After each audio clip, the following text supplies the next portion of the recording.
Hello, and good morning or good afternoon. My name is Troy Roach. I'm a citizen scientist, and I am interviewing people from around the world to know about their experiences with low-dose nicotine patches so people can hear different case studies in detail and know what worked for them and what didn't work for them. Today we have GaryRademaker from Florida. He's actually completely cured of long COVID. I personally am only at about 90% recovery, so I still have a bit to go. But Gary is actually 100% recovered, and it's been that way for a while. So he's very confident about his recovery, and he also has a lot of different theories about why his protocol worked and the different effects of nicotine, which will be interesting as well. So, welcome, Gary. Can Hi, you Troy. start off by introducing yourself a little bit? Sure, absolutely. Appreciate you having me. Yeah, so I'm 60 years old. Prior to COVID and long COVID, in very good health. I've always been interested in health and athletics and staying in shape. Was actually a pretty intense cyclist prior to COVID and long COVID. Was actually racing bicycles into my mid 50s. So always been very healthy. In December of 2022 was when I contracted COVID. That was my second infection with COVID. Had been double boosted prior to that, but long before my infection in 2022. And then very shortly after, early 2023, started to get the initial symptoms of long COVID. And so it's my journey kind of started there with the long COVID symptoms. The development of my symptoms was really slow. Actually, I kind of felt just not right, like working out, lifting weights, didn't feel as strong, didn't feel like I had the same level of capability that I had previously. And then it kind of morphed into 24/7 dizziness. And then from there went into the kind of full fatigue, significant post-exertional malaise set in, a lot of brain fog. Those were my primary symptoms, were the fatigue, the post-exertional malaise, and the brain fog. Dizziness was kind of intermittent after those symptoms kind of set in. So I spent spent months going to specialists. And actually, in preparing for speaking with you this morning, I actually went back through and looked at some messages like with my wife and stuff, and because I was trying to figure out, when did I discover nicotine? I couldn't remember really in the progression of the disease, where did I start to plug into the nicotine? And I was actually surprised. It was almost a full year into my long COVID journey that I discovered the nicotine patches. Prior to that, all my efforts were really a little bit more leaning on traditional medicine. I went to, of course, my primary care provider, ear, nose, and throat, neurology, cardiology, anesthesiology, chiropractic. I mean, I was going to every doctor I could find to try to, figure out what was going on with me. I kind of concluded it was long COVID long before any doctor was willing to marginally agree with me. And I think it's probably difficult to get a true, long COVID diagnosis. It's almost a process of elimination. So that took quite some time. But in that first year, did all the testing with the doctors.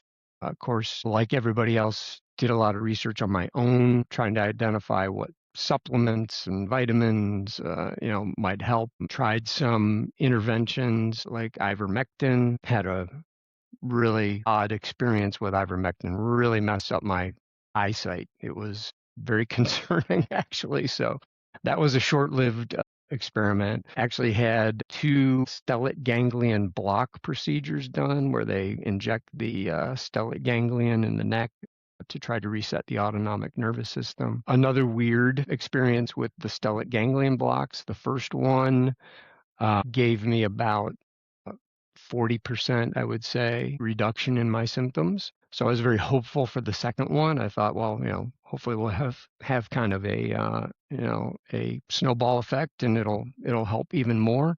And after the second procedure, I had a full meltdown.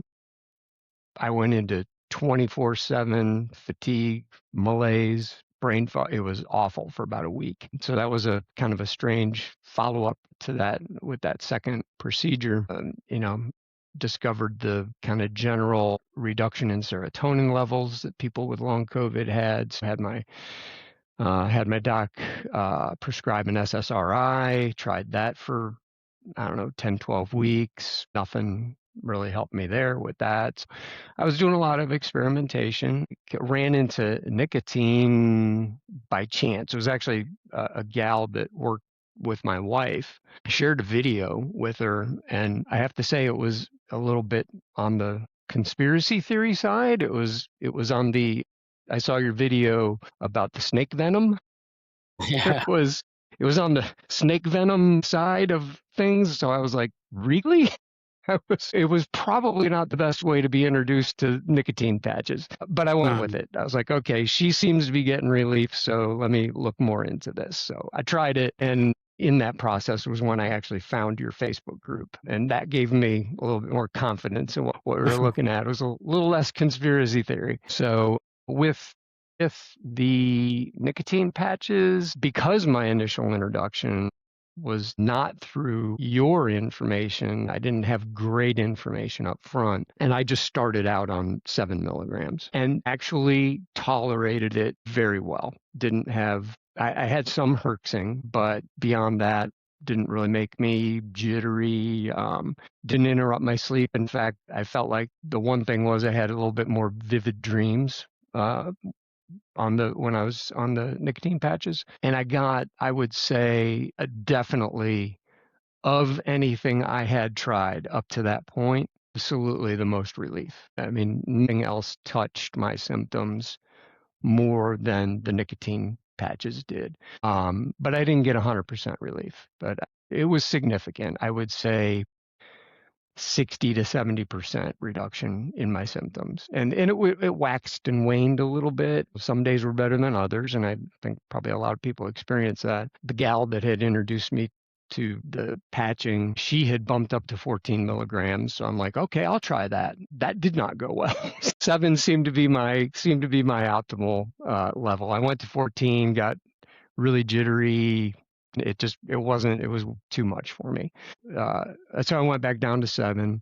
At some point in that mix, on your Facebook group, started to get better information, learned about taking breaks, which I know has shifted now a little bit. But so I was implementing the 3, 4, 5 day breaks every 6 weeks or so. Did great actually on the breaks. Didn't have any issues with an increase in my symptoms until probably right about a year later. I think it was near the holidays at the end of 2023. I went probably for about 2 weeks off the patches, and symptoms really started to come back. I noticed a significant difference. Went back, got right back on, and again, kind of back to baseline, got that nice 60, 70% reduction in my symptoms. But then within that year that I had been using the nicotine patches, continued to do a lot more experimentation with other elements to see, what might work. And all the time previous to using the nicotine patches, and once I was using the nicotine patches, I really was trying to isolate anything I tried, because if something worked, I wanted to be able to share with my doctors and, let them know, hey, this is working for me. So I wanted to know, number one, if something was working, what it was, and also if I had any negative reactions, then I would know what was causing the negative reactions. So really for 2 years of a lot of experimentation. And in that second year, I turned to acupuncture and more supplements and vitamins. Actually got my doctor to write me for a GLP-1 for 8 or 10 weeks. I tried a GLP-1, That didn't really do anything. I did sauna, red light therapy, actually found a clinic that would do ketamine infusions. Those were impactful. But again, I separated all these things out. Everything I did was kind of in isolation because I wanted to know what might work. The ketamine infusions were, I would say, I got almost 100% relief, 95% relief, but only for about 7 days or so after each infusion. I did 3. And I was hoping that they would be cumulative, maybe build upon one another, and I would get longer and longer relief, but that wasn't the case. In fact, it even seemed as though after each one, the relief time shortened a little bit. So clearly it wasn't going to be a long-term solution, but it taught me something that, there's something here with this. So, because it was giving me relief for a short period of time. So I actually ended up from there switching to oral ketamine with the hope that maybe having a constant supply over a longer period of time might help. Didn't help. It was not impactful, but I knew something was there. At that point, I was probably a little over 2 years in at that point, and 2 years of being very cognizant of isolating the treatments. And I got frustrated. I was at the point where, probably depression set in a little bit and just really, is this going to be it, for me? So I then had you switched already, to the kitchen sink method of throwing everything at it. absolutely, because I already, when I switched to the oral ketamine, one of the things I tried was low dose naltrexone. That didn't seem to give me a big impact, but it was something I thought, okay, well, let me at least have this baseline here. So I already had that going. I take a magnesium supplement anyway. Most people, I think, are magnesium deficient. So I take a magnesium supplement.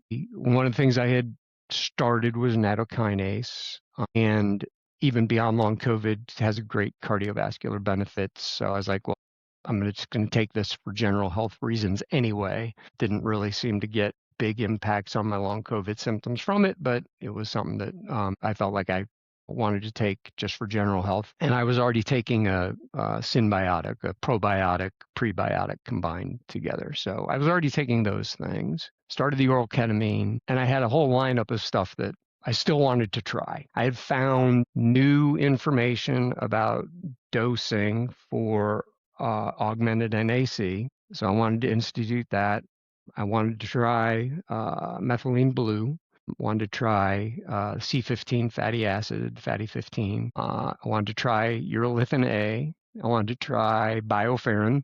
And I just did it all at once. I'm not going to try all these things in isolation anymore. I was like, let me just do it. And the reduction in my symptoms was so profound. I mean, literally within days, I was almost 100% symptom free. The methylene blue, I think one of the things that's very important with that is to make sure you're getting pharmaceutical grade methylene blue. Cheap stuff can have heavy metals in it. It could be kind of toxic. And I was getting a troche form of methylene blue from an online pharmacy. I don't know if I can say the name or not, but I was, Probably best not to mention it, yeah, just in that's case. fine. So, yeah, no worries. So, but reputable pharmacy, reputable place. But the only way that they sell it is in troche form. They don't sell like a capsule. But you can do the troches. You don't have to dissolve them in your mouth and turn your teeth and your mouth blue. You can actually just swallow, whatever portion of the troche that you want to swallow or method of taking it. But what I found was during that first week or so after I threw the kitchen sink at it, like I said, I got almost 100% symptom reduction, but I was still having some PEM type symptoms. And what I found was if I just did a 4 milligram troche and did it sublingually, so it was like an immediate release, it goes into your system right away, it took those symptoms away. And I only had to do that maybe for the first week or so, and just once a day at the most. Some days I didn't have to. And after that, completely symptom free. And that was 7 months ago now that I started that protocol. And I have absolutely no restrictions. I can go out and play pickleball for 2.5 hours without a break. I can lift weights, ride bikes, no problem. I mean, I'm literally 100% symptom free, no relapse at any point over the last 7 months. So yeah, That's yeah, fantastic. yeah, That's the goal that everybody wants. yeah, for sure, for sure. And that's, I think, kind of, so, I mean, the way you and I connected was I made a post in your Facebook group. Once this happened, I mean, it was immediate. Like, I would say 2 weeks after starting the protocol, my symptom reduction was so profound. I was like, this worked. So my goal previously was, isolate things because I wanted to identify what worked. Well, I threw the kitchen sink at it and that worked. So I was like, okay, why did this work? So that was when I started doing research to figure out, and I got a lot of help from AI. I mean, AI has come a long way over the last year or so. At identifying, okay, what does each of these elements do biologically to address the long COVID symptoms? And what does each of these elements do to support the other elements in the protocol to help them work better to address the symptoms of long COVID? And that's kind of where I started my research. And as I was researching, my goal was always like, if I can help my doctors, if I can tell them, hey, this worked for me, maybe they can help another patient of theirs that has long COVID. I mean, my primary care physician says he's got at least one person a day now coming in with long COVID symptoms. So it's, it's That's a lot for prevalent. one Yeah. doctor. Yeah. So that was kind of where I turned my focus then was, okay, why did this combination work? What is it that putting all of this stuff together worked? So that was where my case report that I put together with, again, a lot of help from AI because I'm background's in business. I'm not a citizen scientist like yours. I needed that help because if I was going to document something, I know so many people go to their doctor and don't get the acknowledgement of their symptoms, their long COVID. It's still dismissed out there. So I wanted to Yeah. put something together that even somebody could take it to their doctor and say, hey, this worked. This explains why it worked. Could we try it? So that was kind of my goal with putting that case report together. And that was how you and I connected, was I posted the case report in the group. And that kind of led me to think, because just seeing so many people in the group over the time that I've been a member of people saying, hey, this worked for me. And somebody else says, yeah, that didn't do anything for me. And, or I only got a mild effect and you got a much more significant effect. And so I kind of started thinking about why is that, why, and even I think on a recent video that you had done, you talked about is about 75% of people get some sort of a positive reaction from the nicotine patches, and 25% either don't get a reaction or they react negatively. A small percent maybe react negatively. I was like, why we're so different. I started to turn my attention to, there's so many areas within long COVID pathways, I guess, that are affected by the disease. And it seems like the research that's being done out there seems to kind of like they've picked a lane, if you will. Either they're concentrating on the neuroinflammation or the mitochondrial dysfunction or the cardiovascular clotting or the gut-brain axis and gut biome, microbiome. Yeah, the But it seems doctors very tend to be in their silos. The doctors and researchers, they have their silo and they don't look outside their silo. exactly, and it seems very fractured. And I understand. I mean, I know a lot. The idea of doing research is to find a solution that eventually is going to make money for someone. So I understand why they pick a lane and they research in that lane. But when I started looking at all those different areas, and how the body's reacting with damage in each of those areas, my thought was it's possible that, yeah, we both have long COVID, but you've got more neuroinflammatory damage than me, who's got mitochondrial dysfunction. And we might have both. Yours may be more pronounced in one area than mine is. And maybe that's why certain treatment will work well for somebody and not necessarily for somebody else. And maybe why people don't get full remission too. Because I know I had shared with you a graphic that I put together. AI put it together for me. I threw my thoughts into it, but and I don't know if you want to share it or I can share it either Yeah. way. Well, before I share the graphic, I wanted to ask you some questions about the different things that you've tried and Absolutely. stuff. So for the nicotine patch, you tried 14 milligrams and it didn't work, and so you went down to 7. Did you ever try 10 to see if that was somehow better? I didn't. No, 7 seemed to work. Yeah, I didn't titrate up to 10. Like I said, it did the 14 and the reaction seemed to be pretty significant. So yeah, I didn't try to bump up higher from 7. Yeah. Yeah. Okay.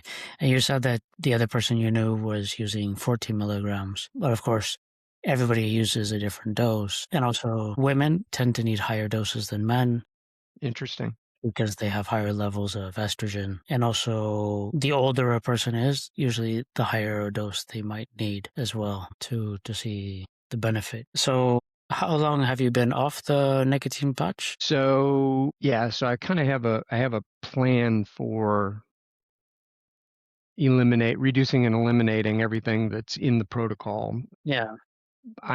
The first thing that I actually discontinued was the nicotine patches, but it was by accident. So my wife laid down the law. She said, "This protocol is working for you. You're not allowed to get off the protocol until after the holidays." She wanted me to get through the Christmas and holidays and so Yeah. forth. So we got through Christmas. The one thing I did do was the NAC dosing in the protocol is 600 milligrams a day. So 200 milligrams 3 times a day. So just before Christmas, I actually went from 3 times a day down to 2 on the NAC. And then we took a several day trip after Christmas. We went to visit a friend, packed all my stuff, all my pill boxes, took all my stuff with me, forgot to pack the nicotine patches. So I was like, oh, okay, well, we're only gone for about 4 days. This will be my break. I'll just take a 4-day break.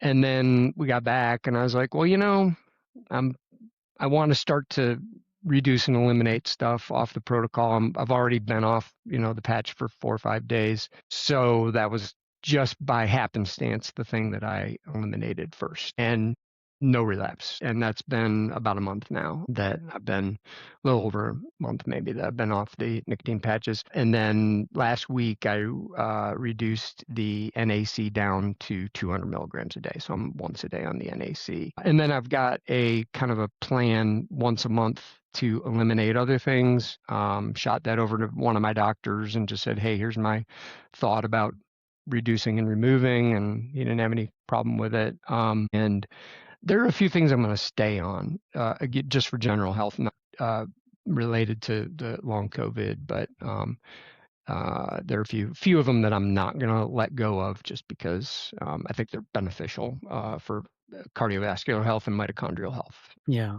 Well, I've decided to stay on the nicotine patch for general health and neurological health, a low dose, like between 5 and 7 milligrams usually. And also from like the cheaper brands that, 7 milligrams of the cheaper brand is probably like 3.5 milligrams of another brand.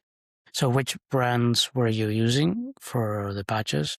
So I'm in the United States, so I'm using the CVS pharmacy brand. So I'm sure it's made by another manufacturer and they brand it with CVS, but they've got a like a membership program that if you buy one, you get the second one for 50% off. So it ended up being monetarily a good brand for me to select and worked well for me. So Yeah, it was just their pharmacy brand. Yeah. I didn't know they had that 50% off the second Yeah. one It's helpful. option. That's good to know. Save some money for sure. Money is usually tight for people who are sick and maybe can't work or are spending tons of money Absolutely. on treatments. And I'm Yeah. so grateful. I mean, through this whole thing, I have been able to continue to work with some understanding from my employer too. Just sometimes just I would crash and, had to go to bed or be in a video conference like this and just stop talking mid-sentence because can't find the next word. Yeah. But yeah, I was fortunate that from a work standpoint, I was able to stay employed through the journey. That's good. So on the Bell's scale, what was your lowest point, would you say? I would say probably maybe 30. Yeah, I was always able to. Okay, so wouldn't say never. Maybe a few times over the 2.5 years where I would just be in bed all day, maybe 2 or 3 times, but nothing significant. So I was never really fully knocked down for any extended period of time. I was always able to really kind of get up and push through. I could push through the workday. I might, get to the end of the workday and then I would go to bed and then get up in the morning and go back to work. But yeah, I was never really completely knocked down. Yeah, I was fortunate, grateful for that. I think for mine has been similar, where I've been able to just enough to work, but sometimes like I had to have somebody drive me to work, and I would have to be like sitting down the whole time, and then get driven back or whatever, because I didn't have enough energy to get to the bus stop, and then just eat and go to bed and doing Sure. nothing And else I'm whatsoever. fortunate I work remotely, so I didn't have a commute, I could I could just launch from bed into my seat and work and go back to bed. Yeah. But I mean, during that time, I couldn't, if I would go to the grocery store, I couldn't walk from my car to the entrance of the grocery store without the PEM kicking in, and it was rough for sure. It was rough. Yeah. Yeah. I know. Sounds like we've had similar journeys. Yeah, yeah. So I wanted to ask about the stellate ganglion block. The second one didn't work at all. Very And strange do you reaction. have any theories about why it didn't work? Because I have some theories, but I don't know if you have I would any love to theories. hear it because I don't know. I was really baffled by that. I was so hopeful for that second treatment because I got about 40% resolution with the first one. And I want to say I might get them backwards, but they did like the right side, the first one, and then they did the left side. And it might not, might have got that backwards, but they did different sides. I don't know if that had anything to do with it, but I definitely had a completely opposite reaction on the second one. So I'd love to hear what your thoughts are on that. I think that a part of all of this has to do with fascia in our bodies, and then when the COVID or whatever infection affects our immune system and our neuromuscular system and everything, almost all of the nervous receptors for movement are actually in the fascia, not in the muscles per se. There's six Mm, times more receptors in the fascia than there are in the muscles. And fascia is very much related to your emotional states, your mental states, if you're in fight or flight or whatever, and especially if there's any type of traumas behind it. Yeah, almost everybody in the modern world has some type of at least low level traumas from having to work hard and push through. sure.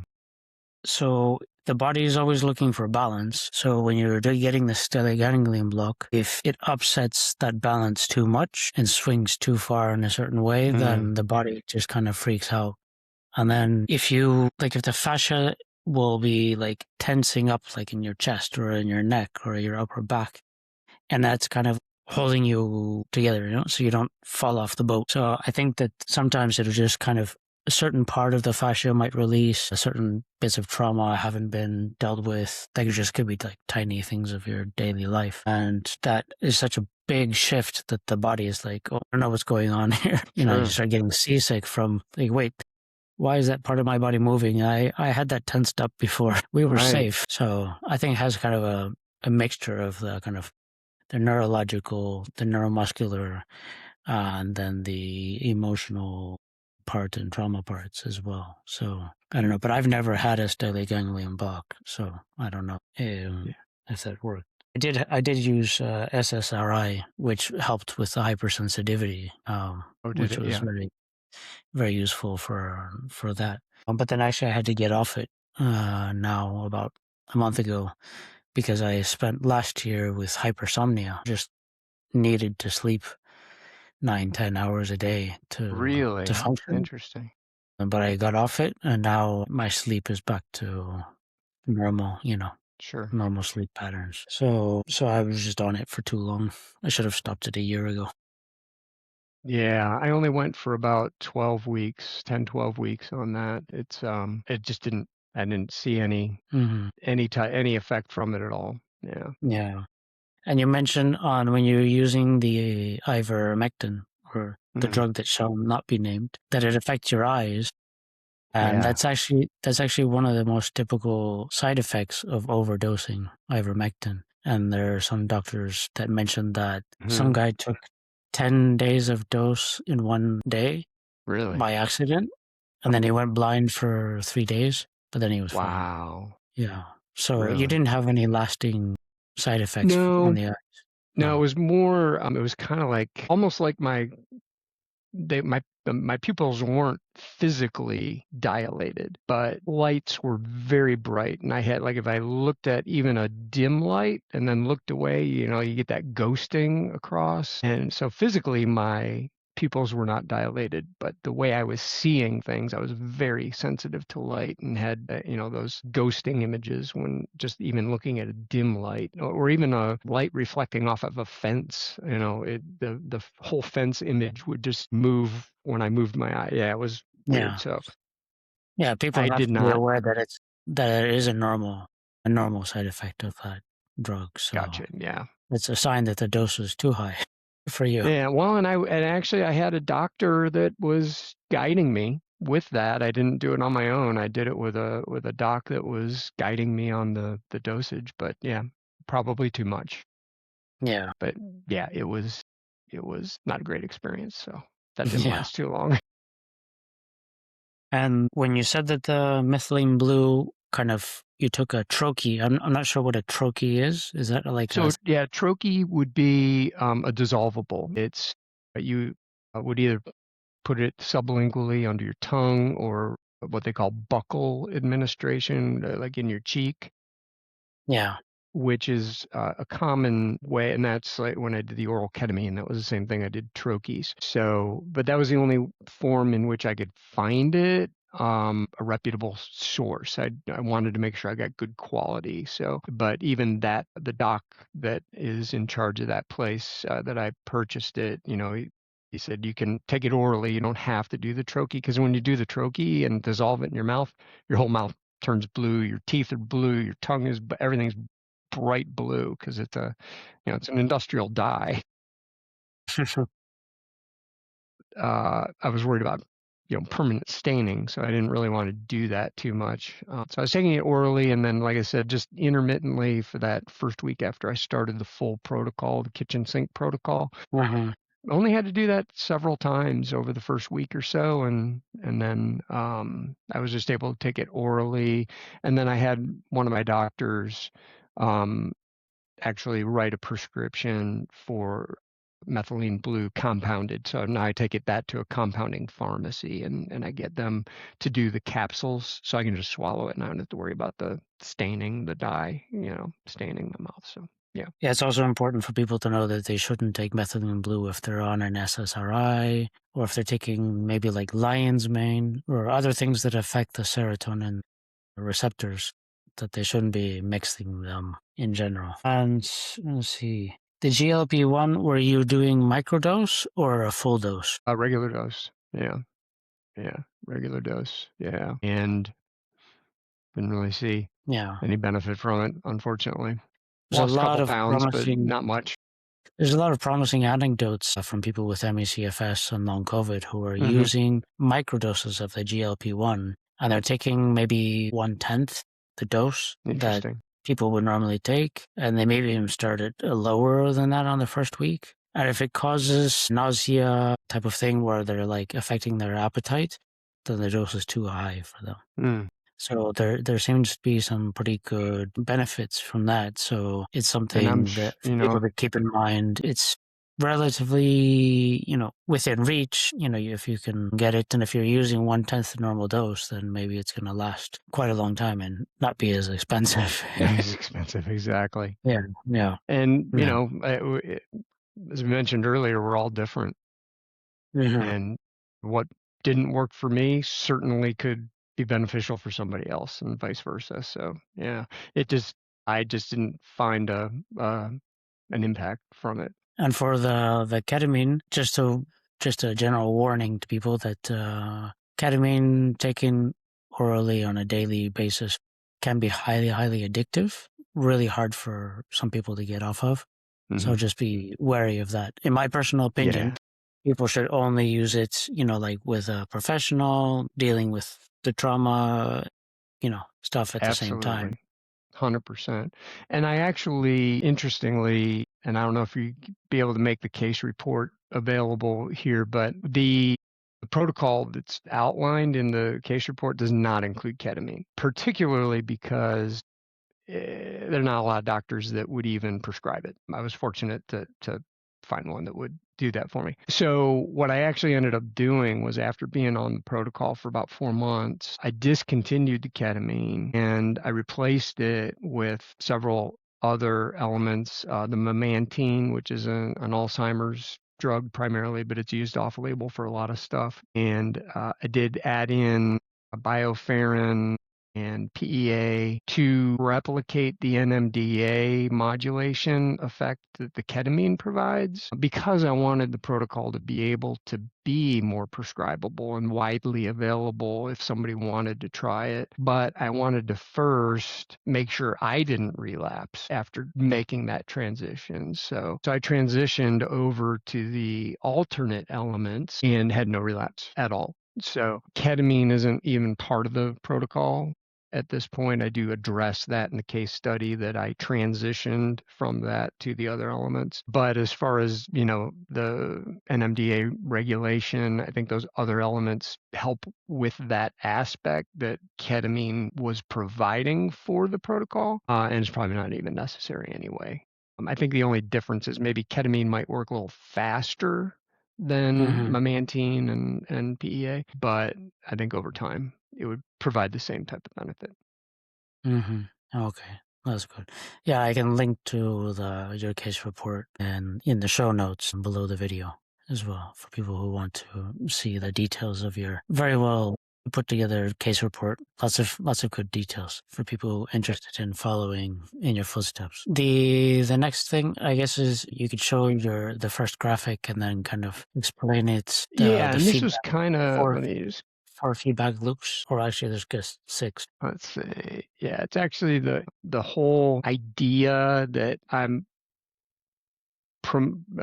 theorizing here is, we talked about kind of the 4 treatment domains, if you will: the neuroinflammation, the mitochondrial dysfunction, the cardiovascular clotting and endothelial damage, the gut-brain axis, the gut dysbiosis. And thinking about, number one, why do people have different reactions to different treatment protocols? Works for one person doesn't necessarily work for another, or maybe doesn't work as well for another. And my thought is that we all have long COVID, but we have different degrees of maybe damage in each of the 4 treatment domains. And addressing one may not be the the way to come to symptom resolution. My thought is that, for instance, and I've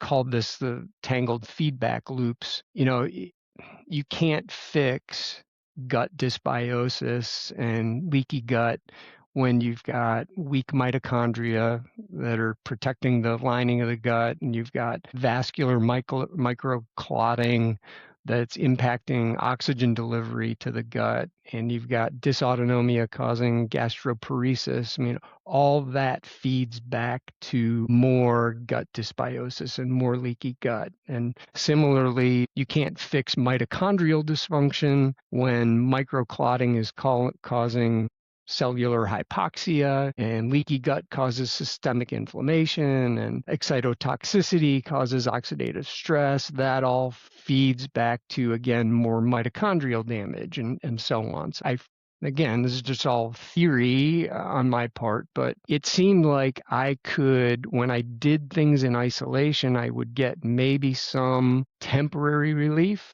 in an area, but it wasn't long lasting. And it seems to me that these four domains they feed back to one another, and you might fix some damage or most of the damage in one area, but because you've still got damage in the other areas, they feed back to one another and just kind of perpetuate the damage. So the thought there being that if you don't treat all four treatment domains at the same time, then it may not be possible to get to 100% symptom resolution, because you've just got that feedback of damage going between them.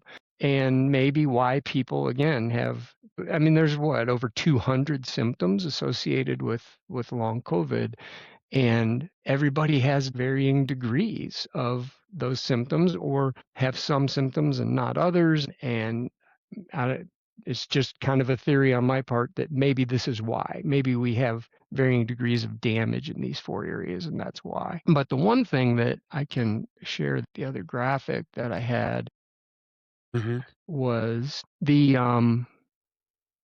this is also the reason I think nicotine is so beneficial. So key, it was so foundational, I think, to my recovery, is that nicotine has a positive impact in all four of those treatment domains. And again, this is theory on my part, and I would love to get your feedback on this. But my thought here, and just from my research, is that nicotine is most impactful in the cholinergic anti-inflammatory pathway. Stops cytokine production, supports the vagus nerve signaling, reduces neuroinflammation. I feel like that's the biggest impact area, but it also has a direct impact on the mitochondria with ATP production through calcium signaling and upregulating the gene expression of the electron transport chain. It directly affects vascular health, promotes the release of nitric oxide, which is good for vasodilation and endothelial function. And I think the benefits in the gut are a little more indirect or secondary, simply by repairing the autonomic nervous system and reducing systemic inflammation and supporting the gut microbiome. That way helps to repair the leaky gut. And maybe you have other evidence, but I think the gut microbiome benefits are a little more, borrowed from the other areas, but nicotine is impactful, across the board. But again, its impact on, say, mitochondria and the vascular system is kind of targeted and narrow, and maybe why some people that are very early in their long COVID journey get 100% relief. And maybe it's because the damage in these four treatment areas hasn't had an opportunity yet to take such strong hold. And maybe that's why the nicotine is good in an early long COVID scenario at giving 100% relief. But as you get deeper into it and you have more damage in each of these areas, I think nicotine needs a little help in addition to maybe get full repair in all four of the treatment domains. So just a theory, but I'd love to get your thoughts on that. No, I think the graphics you've put together with the help of AI are pretty good. I've mentioned some of these different points, like of the 4 points, in different little science videos I've done, but I haven't had enough time to do as many science videos as I would like. So this I think, is a good overview of a lot of the beneficial effects, and that people focus on the fact that it attaches to the receptor, which maybe stops the blockade or whatever, but that I think is only one small part of what's going on. And actually, in the last paper we published at the beginning of the year, the theory kind of shifts away from the blockade to more of the cholinergic balance shift. And also, Dr. Leitzke went through kind of different diseases and then said, okay, for the cardiovascular health, it actually increases nitric oxide, or it actually improves endothelial health and vasodilation, etc. So there's a lot of overlap with your graphic, and I think it kind of puts it together in a fairly concise way. You said that the gut microbiome effects maybe are not as strong, but I think that I think it is actually a pretty big part of the effect, especially with patches, because a large part of the nicotine actually collects in the gut. Once it's gone around the system, then it collects in the gut before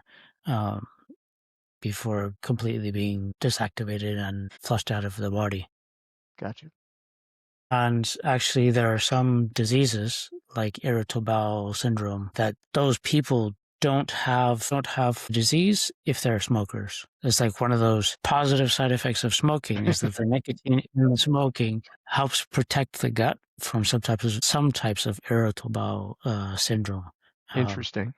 Yeah. So some people who do have those syndromes, they will notice that they benefit from the nicotine patch. But it also, depends on the person, and the dosing might be different, and it's not the same as just using it as a low dose for long COVID. It might be you might need other things to help it as well. And also there's something that the nicotine does to the mucus lining that's inside the intestines. It kind of thickens it, which kind of helps protect the intestinal barrier as well.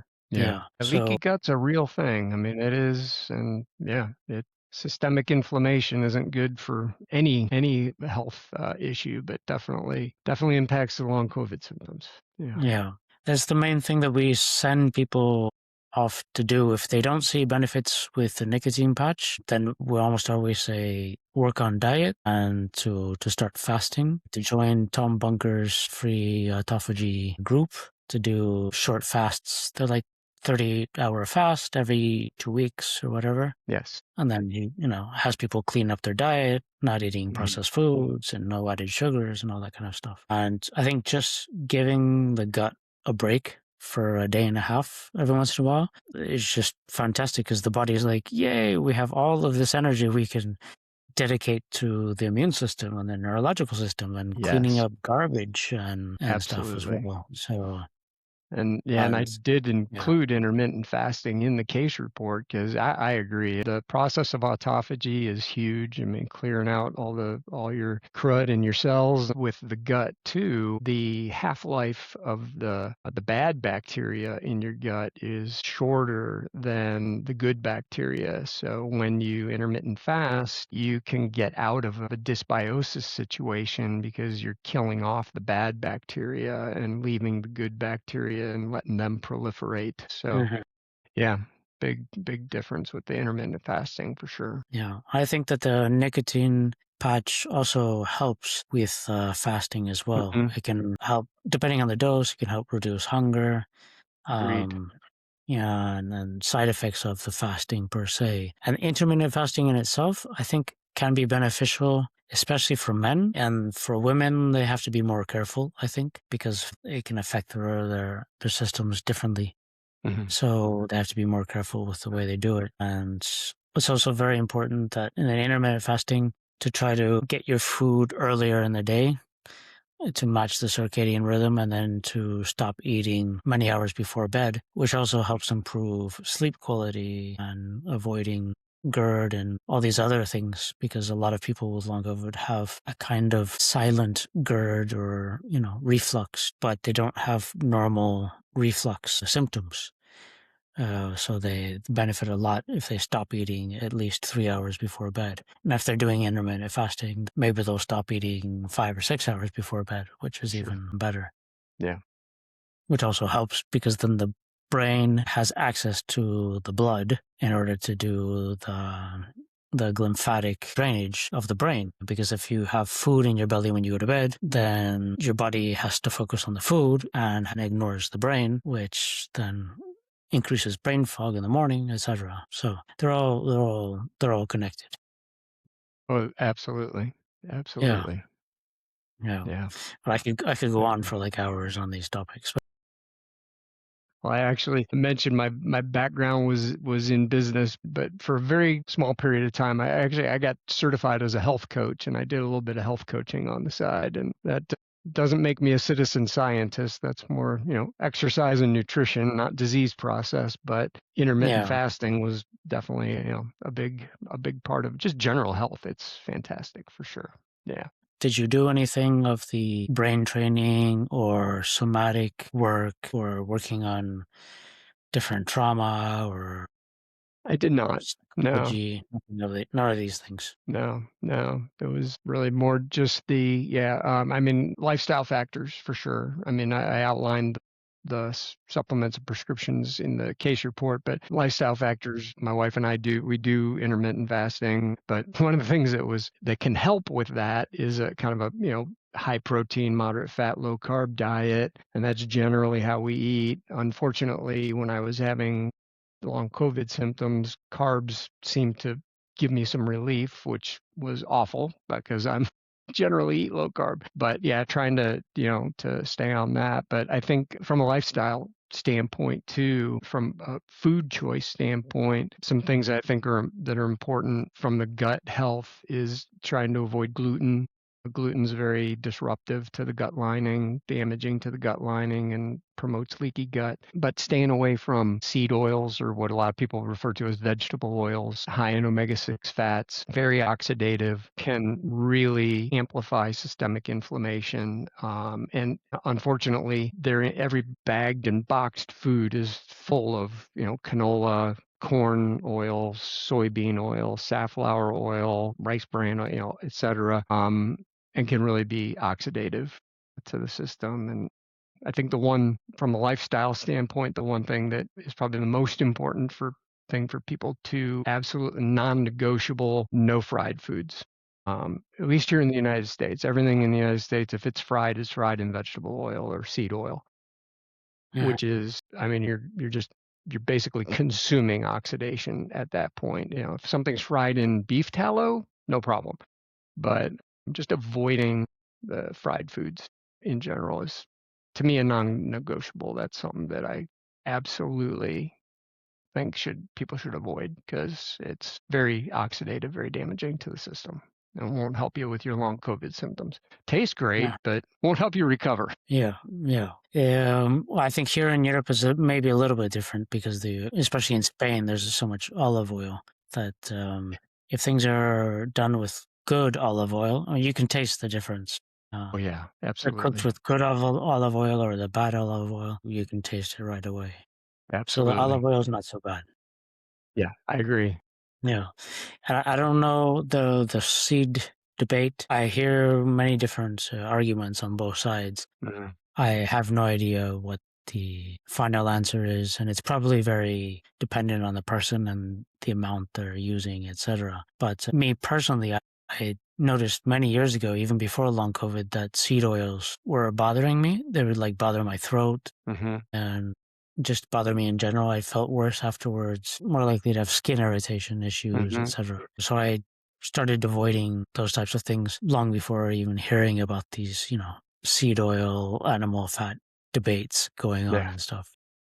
That's just through personal experimentation. So is there any other things you would like to add? Any suggestions? So, yeah, I mean, not to repeat, anything that we've talked about, but just, I really feel from my personal experience and just kind of analyzing everything that I just don't think there's a one-trick pony out there for long COVID. I feel like each of the four treatment domains need to be addressed.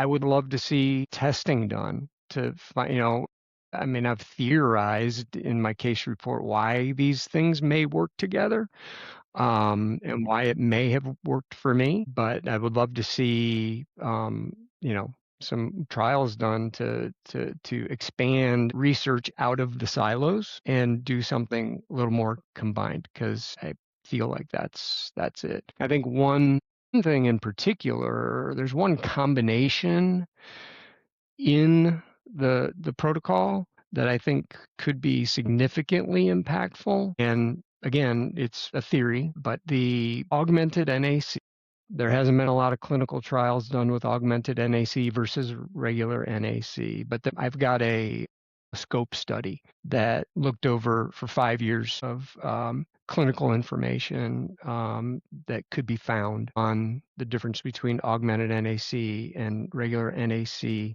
And the conclusion was that regular NAC can denature the spike protein, basically break down the disulfide bonds that help the spike protein structure stay intact.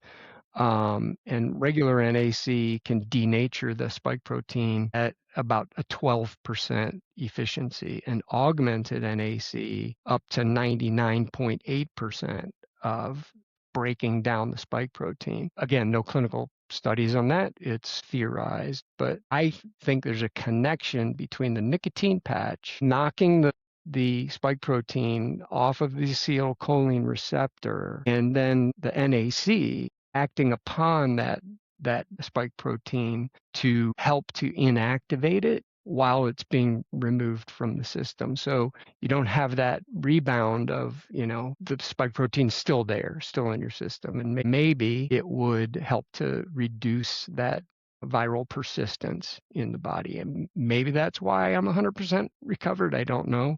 But I think that's an interesting combination. The augmented NAC with the nicotine patch, I think, is a pretty powerful 1-2 punch there. Yeah. Yeah. Well, I'd love to see some research on that. Nattokinase, if taken on an empty stomach, also kind of destroys the spike as well. So that's maybe a cheaper option than the augmented. The augmented NAC is a little pricey. I don't remember the pricing, but yeah, when I looked at it, it was like, that's too expensive. Yeah. But, I've been, I looked at it and said, okay, let's see if it works. And it did. And so to pay a higher price for a short period of time to get over my symptoms, and now I'm 100% symptom free, absolutely worth it. To, do whatever you can to get what you need to address the symptoms. Yeah. Yeah. Yeah. And I also, with NAC, I found that there's only one brand I can use because the excipients in the other brands really bother me. Interesting. So there's probably a ton of people out there who have bought some cheap NAC and thought it didn't help or made me feel worse. And it's probably just the excipients and not the NAC. You can actually just buy it in pure powder form, which is probably the best way to get that type of thing, Yeah. And I actually bought this, and I'm using the same brand now. That in the first year before I became familiar with the nicotine patching, I did get the augmented NAC, but I was taking the recommended daily dose of 200 milligrams a day. And again, it might be a dosing thing too. I found new information from a doctor online that was talking about the 600 milligram a day dosing. And I did that with the nicotine patches. Maybe there's something there. It would be interesting to see some research done on that. Yeah. NAC is definitely one of those really safe supplements that you can try. Just maybe not give up on the first one you try. Right. Yeah. I think that's overall, I think the big thing is just, I know that treating long COVID and trying things is very expensive, and a lot of people are in a diminished financial situation because of their long COVID symptoms. But I think buying good quality, if you're going to try something that's good quality to make sure you're giving it the best shot at helping. Yeah. Okay. Well, thanks a lot for giving us your Saturday morning Absolutely. to do this My interview. pleasure. And I'm sure that a lot of people will find this interview very helpful and very interesting. And the graphics, is it okay if I share the graphics in the show notes as well? Okay. Absolutely. Well, I'll share the graphics for people who are interested in looking over those. So I guess that's it for today.